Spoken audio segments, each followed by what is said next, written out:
paramétrer le plan comptable et personnaliser donc les achats, les comptes d'achat et les comptes de vente utilisés par l'entreprise Solenza. Donc nous allons retourner au menu structure sur plan comptable.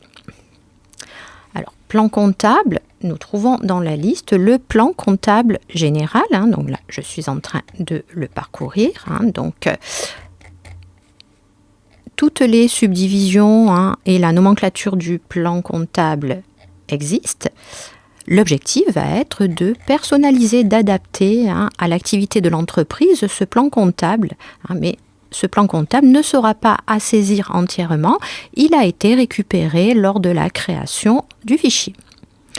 Alors, donc, première étape, créer les comptes de charges utilisés par l'entreprise. Donc, l'entreprise a découpé son activité en type d'article,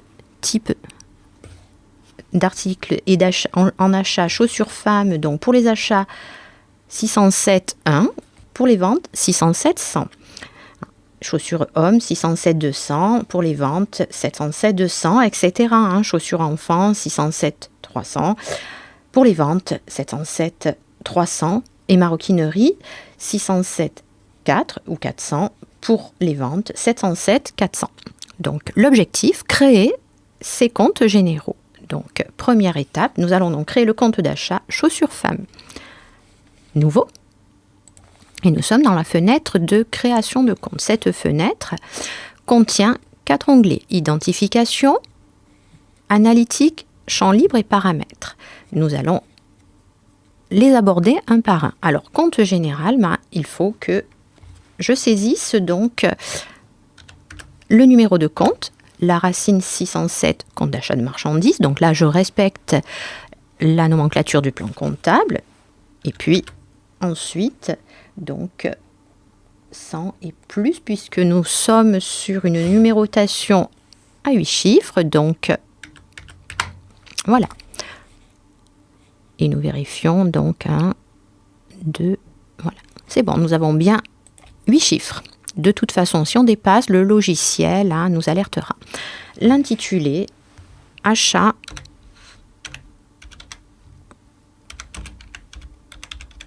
chaussures femmes. Il reporte l'abrégé et il est possible d'affecter un raccourci. Le type important.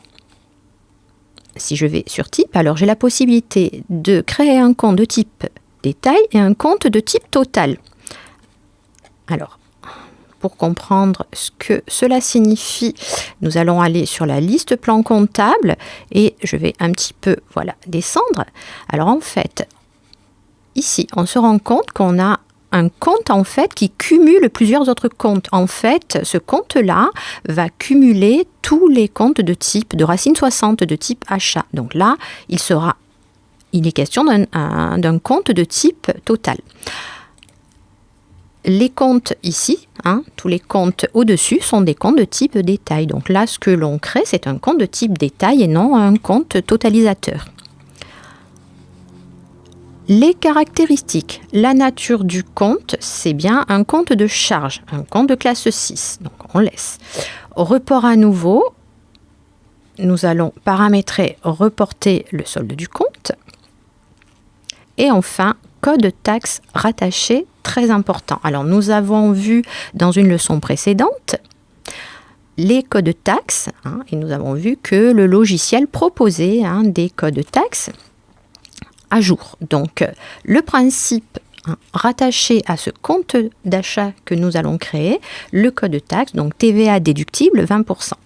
Alors, nous allons faire F4 pour afficher la liste des codes taxes. Et chercher dans la liste, donc la bonne TVA, et là, surtout ne pas se tromper, ce paramétrage-là est très important, donc nous allons paramétrer la D20, TVA déductible 20%. Voilà, nous allons tabuler. Lorsque nous passons à l'onglet analytique, le logiciel nous dit que donc, ce compte que nous venons de créer n'est pas rattaché à la taxe TVA déductible et il nous demande si on souhaite effectuer le rattachement. Alors, il est très important de dire oui. Ce paramétrage-là permettra d'accélérer la saisie et d'avoir une déclaration de TVA correcte. Donc là, très important de faire ce paramétrage. Analytique, donc onglet analytique. Pour l'instant, nous allons laisser cocher autoriser la saisie analytique et le report analytique. Ces paramétrages-là seront vus un petit peu plus tard. Champ libre, il est possible de mettre des commentaires. Onglet paramètres. Alors, onglet paramètres, deux sous-options, option de traitement et option d'impression. Alors, il va être possible, si l'on coche certaines de ces options-là, d'obliger l'utilisateur à saisir, lors de la saisie, à saisir certains éléments. Donc là, on peut obliger à saisir dans une devise particulière que l'on choisira. Alors, également, important dans la pratique, surtout donc saisir la date d'échéance et le mode de règlement. Ça peut être très important, surtout pour les comptes de tiers, mais également pour un compte d'achat. Également, autoriser le lettrage automatique. Alors là, c'est un compte général moins important, mais pour les comptes de tiers, ça sera très pratique d'autoriser le lettrage automatique. On peut obliger la saisie d'un tiers, ce qui ne sera pas pertinent ici, la saisie d'une quantité et mettre le compte en sommeil. Donc là, nous n'activerons rien, mais ces options-là peuvent avoir du sens en fonction de ce que l'on veut faire. Et enfin, les options d'impression. Donc, lorsque l'on imprime le compte, on lui demandera ici, par défaut, de sauter une ligne. Voilà, nous n'allons pas toucher à ce paramétrage-là également. Notre compte 607-100 est créé. Nous pouvons vérifier son existence dans la liste. Donc, il va être donc ensuite nécessaire de créer les 4 autres comptes d'achat ainsi que les comptes de vente. Donc, deuxième étape, la création du compte 707-100, donc le compte vente chaussures femmes. Nouveau. Le compte général également 100, et puis je mets le nombre de zéros nécessaire puisqu'on est sur une codification à 8 chiffres. Il s'agit également d'un compte de détail et non d'un compte totalisateur. L'intitulé vente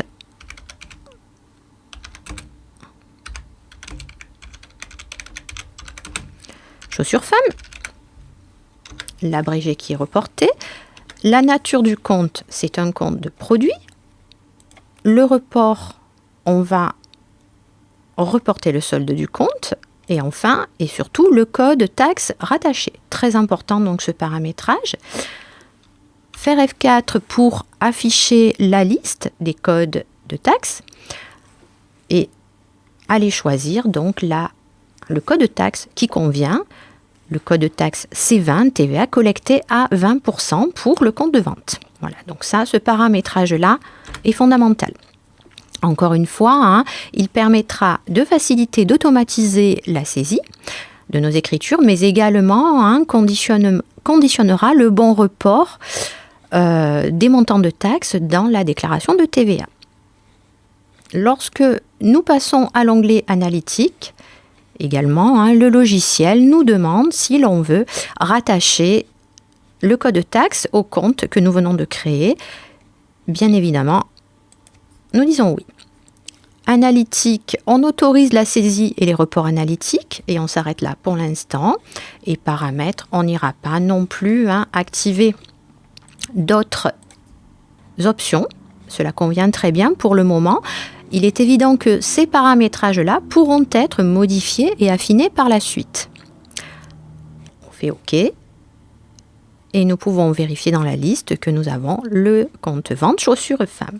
Voilà, il sera nécessaire de faire la même chose pour les achats et les ventes chaussures hommes, pour les achats et les ventes chaussures enfants, ainsi que pour les articles de maroquinerie, le principe étant le même, donc celui que l'on vient de voir.